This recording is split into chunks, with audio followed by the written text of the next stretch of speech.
Good morning, world. How is this orientated that way? Welcome to Sunday. Oh, you can't come outside. It is approaching midday. I'm just coming out for a cup of tea to try and get the brain firing. I've spent the last couple of hours just catching up on YouTube videos, and I started watching Fun for Louie's Indian Adventure, and just chilling out. Check my sunburn out though. Hopefully you can see it. I'm absolutely lobsterified. I don't like it. But that's what happens when you don't use sunscreen.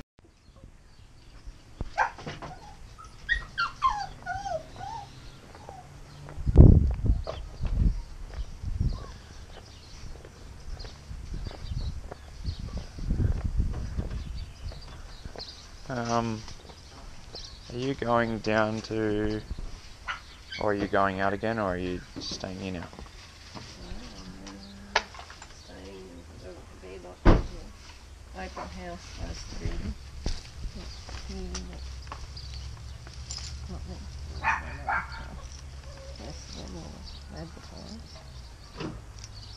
One with that older fella who lives there. Must be going into a nursing home. 12:30.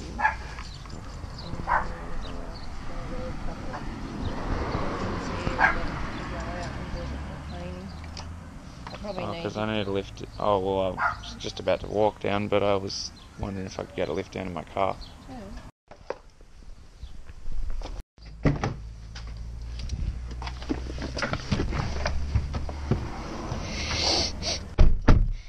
New car smell.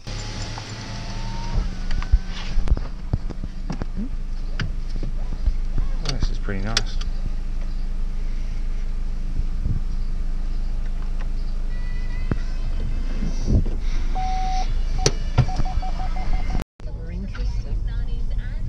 Beer cheese. I'll give it a go. Alright. Okay, see you later. Whew. It's very hot in here. I have to tidy up my car and get on with the day. Plan for the day is finish this Amitude remix. I have to do some mastering on it. My mum just bought me this for my sunburn. Organic pawpaw. Papaya.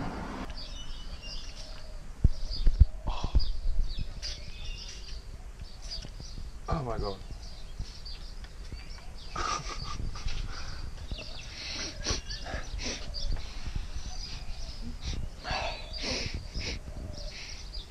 It smells weird. Messy, messy, messy. Oh my god. Tea. Okay, this track is now online. Mastering is finished, and I'm pretty excited about that. My brain is pretty much fried from listening to it so many times tonight. I only just finished it. Been working on it, the mastering, for like the last few hours. But yeah, let me show you what I did and sort of explain what that process is. The final process of any sort of music is the mastering. So what I had to do, first of all, structuring I've changed a little bit from the last time you would have heard it. It was a little bit longer. There's this drop here, and there's this chilled out section where there's this synth part. There's this synth part that creates this section,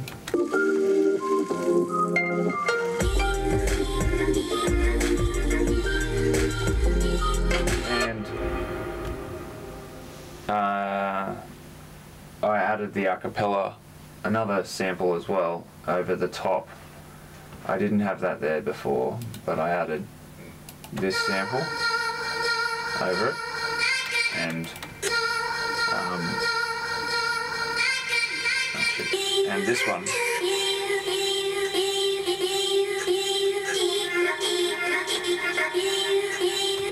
So I added that over it, and I think it works much better than just having the synth part on its own and the drums.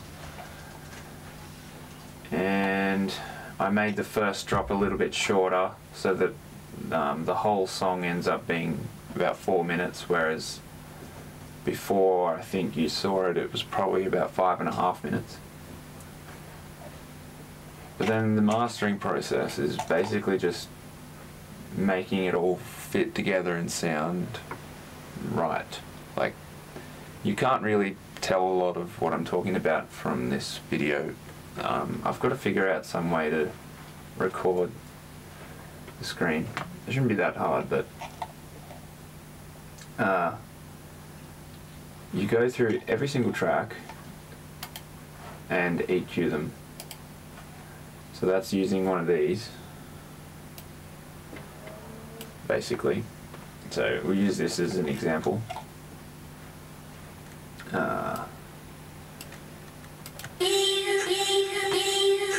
Before it,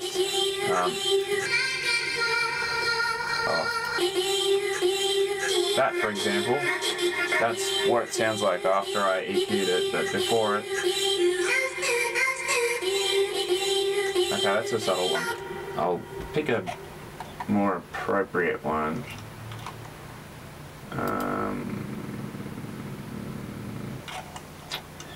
And sometimes it is quite subtle. You're basically just reducing frequencies that you don't like and maybe boosting some that need to be, but most of what you're doing is reducing. And then compressing and limiting. Because what you basically want to do is, sorry that I'm talking so slowly too, I'm just wrecked. The frequencies that are like, say, your voice, the vocal samples, if they've got parts like in the lower range,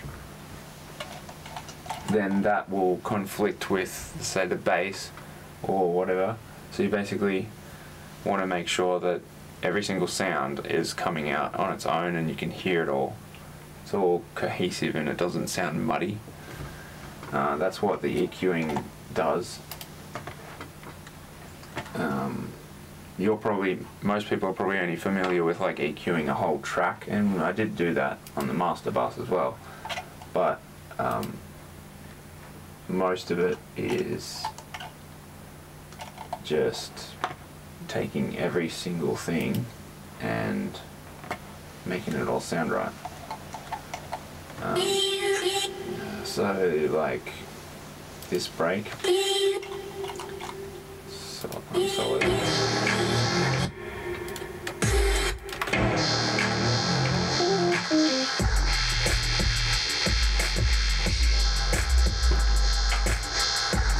So I had to take the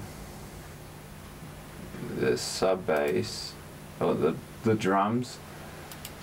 Oh, fuck, I'm all over the place. The drums were probably one of the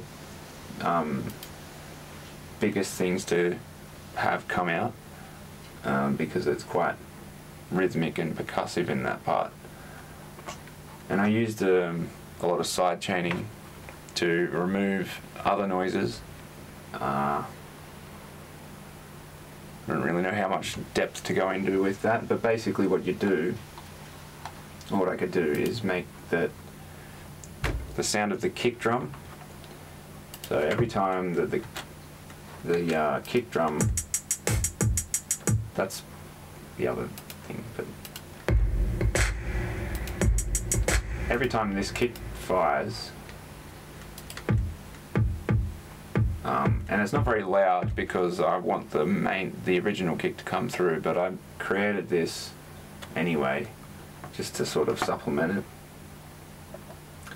And I used that signal to affect compressors on the vocal group as a whole and the synth as well, and the lead bass, like this sound. You can hear it a little bit there, but not very much. Basically what it does is it reduces the volume of, like a compressor reduces the volume once something goes over a threshold. So you've got your input sound, and then you set a threshold in which if the sound goes above that in volume, then the compressor acts and it reduces the sound by whatever ratio you set. So here I've got, say, a common one would be like 2:1, or like sometimes drums might be 4 or 8:1, but that means that for every decibel that it goes over the threshold, it'll reduce it by 2, like it'll halve it, like 2 decibels for every decibel that it goes over. Yeah, and when you want to sidechain, you can use the signal for something else. So here I've used the signal coming in from the kick drum to act as the compressor, like the input for the compressor on the bass or the vocals. Wait. So it's probably more noticeable with the vocals.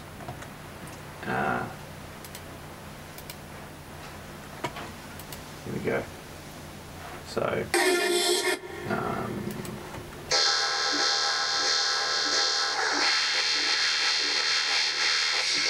maybe you can't hear it, but you can hear, like when the kick would fire, you can kind of hear like a little bit of a dip in gain, and it's pretty short. Maybe I should make it a little bit longer actually. I can't now because it's done. This is the thing, I keep finding things that annoy me.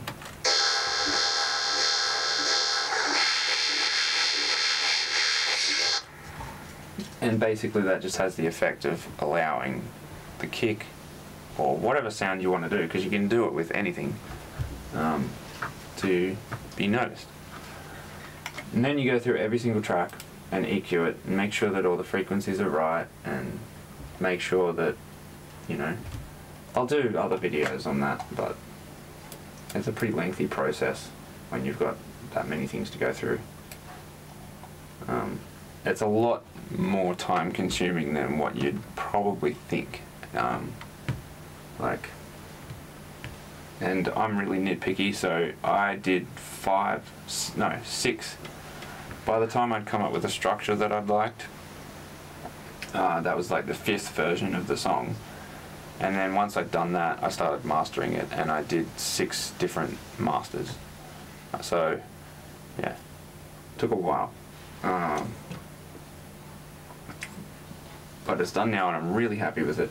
So I hope you guys go online and check it out. And I don't know what you can do on Triple J Unearthed, to be honest. I think you can, like,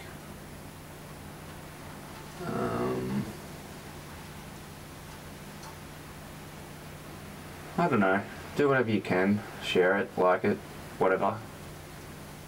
It would help, I guess. Let me know what you think of it. And yeah, I'm gonna go to bed, and I hope you guys catch me tomorrow, where everything that I'm gonna do is up in the air.